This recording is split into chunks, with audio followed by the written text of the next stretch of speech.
All right, so I'm gonna do a cuff management and also with oral care.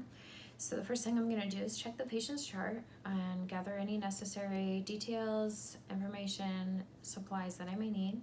Then I'm gonna go to the patient's room, knock on the door, introduce myself, always get the patient's ID band, and make sure the date of birth and everything checks out.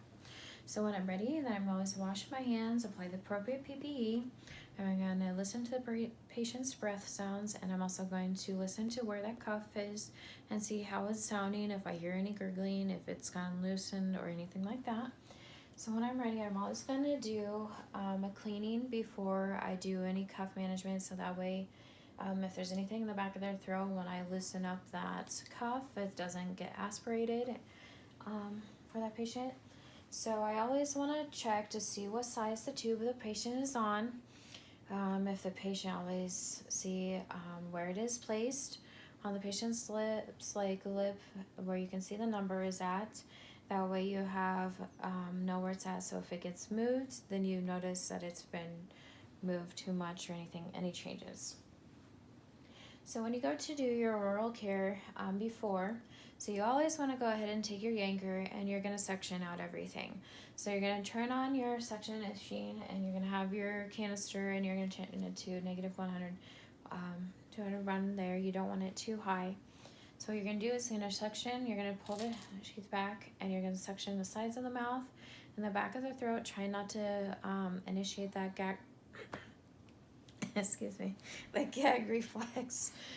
And then when you're done, go ahead and cover it back up. And then the next one you're gonna do, so we're gonna do a suction swab. So you're gonna take out your suction swab and you're gonna take out your oral agent. And so what you're gonna do is you're gonna disconnect your anchor and you're gonna connect your suction swab to your suction. So what you're going to do, you're going to leave your suction off and you're going to dip it into your oral agent. And what you're going to do is going to go ahead and wipe the inside of the cheeks, around the gums, make sure you get the tongue and everything. And then when you're done, if you then you can turn on your suction with this because it has an opening where you can suction out any of that excess solution that you may have. Turn that off. Then you dispose of that. Then if you notice any other, then you're going to go ahead and take your yanker and you're going to turn it on and you're going to make sure this is down and you're going to suction any of that excess stuff so that way they don't aspirate it.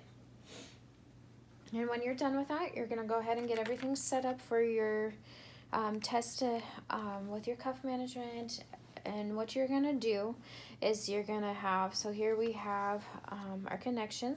So you're going to have your deal here, you're gonna suction that.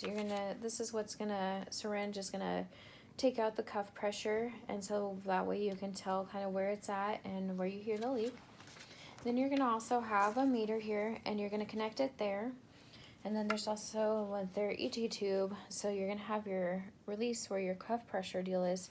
You're gonna attach it there to get your thing pressure connected, everything all connected. So when you're ready, so you always want to listen to the side. So when you start releasing that pressure, you want to be able to hear that first initiation of that leaking, kind of like a gurgling sound when you release it. So when you're start doing it, so you're gonna go ahead and slowly start moving it off as you're listening, and you're also gonna keep an eye on the meter also. So once you start hearing that gurgling, so you're gonna take chart of where it's at when you start hearing the gurgling after that. And so then what you're going to do is make sure you get the patient back and closing that leaking there. You don't want it open. So we also have another meter to take the occlusion. So you always want to connect it to here. So you're going to connect your deal to here to see where the pressure is. And so if your pressure isn't too high, but you don't want to hit it quickly because then it may the pressure go way too high.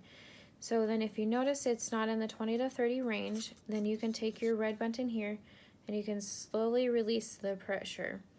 And so always if you see it went down too low, just go ahead and add a little more pressure to it. So that way you know the cuff is at the right pressure. So when you're done, you always want to make sure you're always listening at the same time to make sure nothing is getting, no leaking, anything like that, no air's getting through so that way they don't aspirate anything. And so then when you're done and everything is sounding good, everything checks out. So when they have an endotracheal tube in, so wherever it was placed when you came in, you want to make sure you move it to a different side. Either like go, if it's in the middle, go to the right side or go to the left side if you want. So that way you don't get any of those pressure sores when you're in there. So when you're all finished, you always want to check on the patient, reassess them, make sure the vital signs are still good, especially after you release the pressure on the cuff. And you always want to check the settings and anything that on your machine that the patient is connected to, and go ahead and chart everything, the numbers when you release the pressure, where it was at, and where the pressure was at when you inflated that cuff back up, and chart it in the patient's chart, and then you're all done.